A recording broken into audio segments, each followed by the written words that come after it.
I'm Mitch from Beyond the Woods, and today I'm going to try and make an Avid 11 rack sound like a Darkglass B7K Ultra. Let's get into it.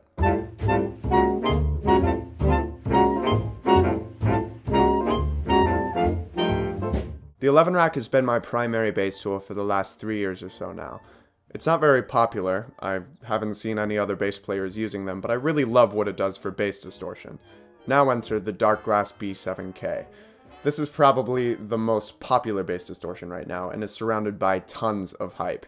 I picked up the new B7K Ultra just to see what everyone was talking about, and to see if it deserves to dethrone the 11 rack as my favorite bass preamp. My point here isn't to see if the 11 rack can absolutely nail an imitation of the B7K, it's just to see if it can get in the same ballpark.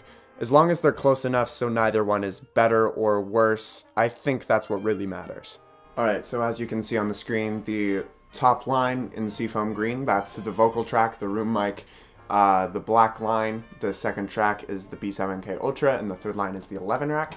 So when I activate both, on my AB pedal, that is both the B7K and the 11 rack, but now I can go one by one. And go back and forth there. Alright, so we're going to start with everything flat on the Microtube's B7K Ultra.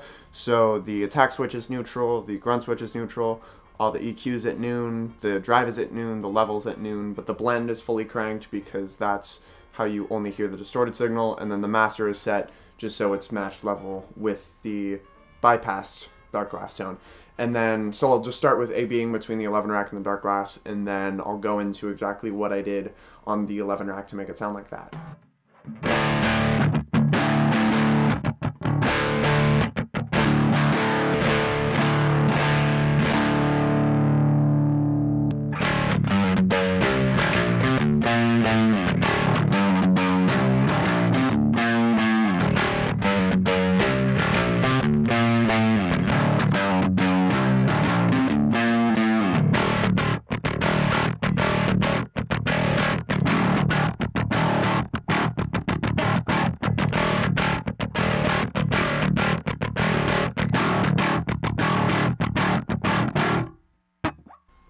Alright, so on the 11 rack, I began using the Blue Line bass model, which is based off the Ampeg SVT, and I chose to not use any cabinet impulse, even though I usually would, just because the B7K Ultra is running unprocessed right into the back end of my interface, so I didn't think a cabinet impulse was necessary, and it turned out it wasn't. So here is the sound of the Blue Line bass alone.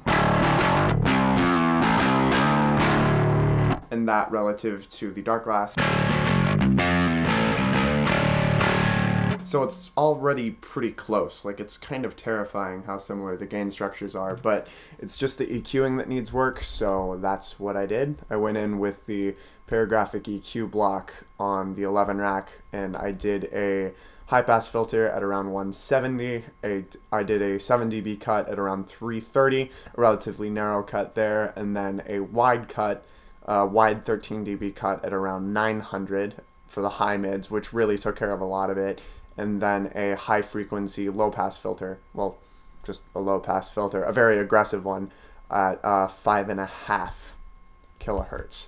So here it is here's the 11 rack's tone without the Perry EQ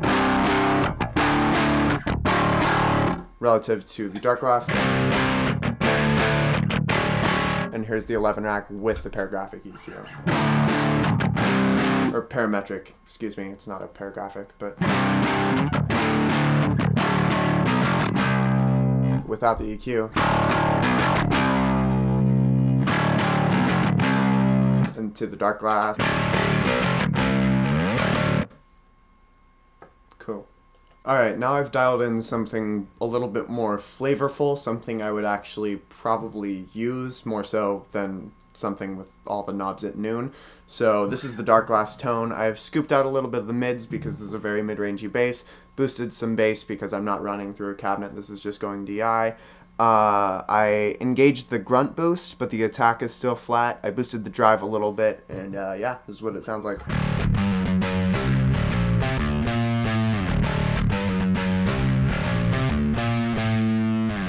And here's the 11 rack.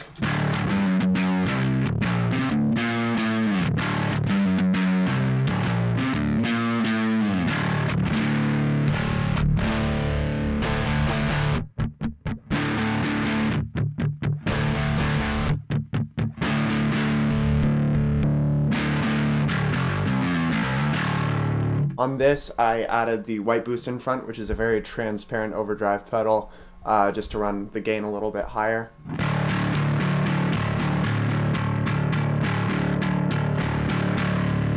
A little bit of a difference using the blue line again, no cab, and then with the EQ, I'm doing the same general thing, just with some different settings to suit that EQ shape.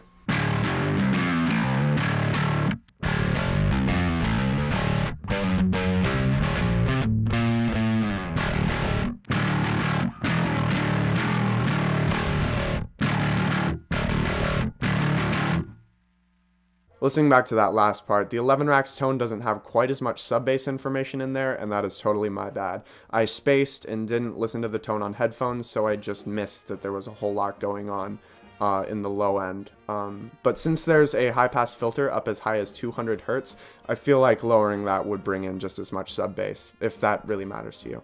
In conclusion, I think that both of these units are capable of very similar sounds, but they're two completely different beasts. The 11 Rack is jam-packed full of amps and effects, and you can tweak endlessly in the digital domain. But that's not necessarily a good thing. I'm a strong believer in limiting your options to boost your creativity, and the Darkglass can do just that. It's just a matter of if it has the sound that you want.